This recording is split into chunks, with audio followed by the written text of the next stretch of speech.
কিশোরগঞ্জে জেলার উপর দিয়ে বয়ে যাচ্ছে মৃদু শৈত্যপ্রবাহ।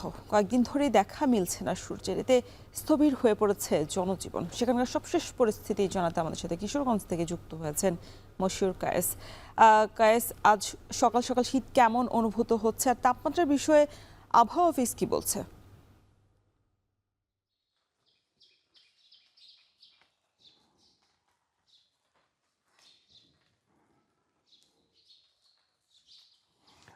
রোশন সকাল থেকেই কিন্তু একেবারে আমরা দেখছি যে প্রবল আকারে কিন্তু কুয়াশা পড়ছে এবং সেটি মানে বৃষ্টির মতো করেই কিন্তু পড়ছে এবং সেটি গত রাত থেকেই।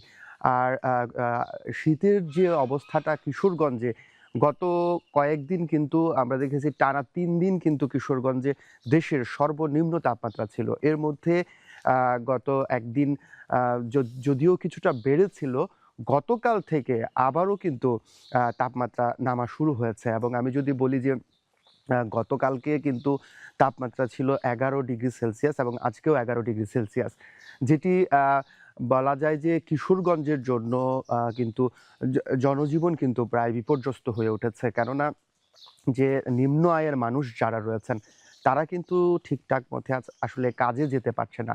তারা যে বিষয়টি বলছে যে এই প্রচণ্ড কুয়াশা এবং ঠান্ডা, সেই সাথে যে মৃদু শৈত্যপ্রবাহ বয়ে চলেছে, সেই কারণে কিন্তু আসলে কাজকর্মে যোগদান করাটাও কিন্তু বেশ কঠিন হয়ে পড়েছে।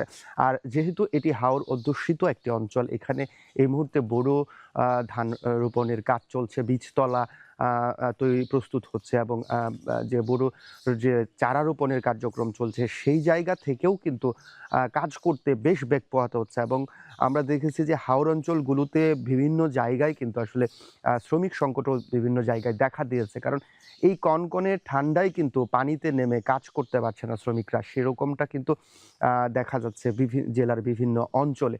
আর আবহাওয়া অধিদপ্তরের সঙ্গে কথা হয়েছিল। তারা যে বিষয়টি বলছে যে এরকম পরিস্থিতি আ এই মাসের মধ্যে কিন্তু আরো কয়েকদিন থাকতে পারে। সেক্ষেত্রে যে এখন যে অবস্থাটা চলছে সেটি কিন্তু আরো নেমে আসতে পারে। আবহাওয়া অধিদপ্তর বলছে যে যেহেতু কয়েকদিন আগে দেশের সর্বনিম্ন তাপমাত্রা ছিল, সেরকম দৃশ্যও কিন্তু দেখা যেতে পারে।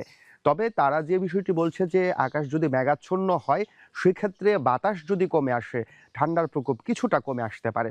তো এই ছিল আমার কাছে কিশোরগঞ্জ থেকে সর্বশেষ তথ্য।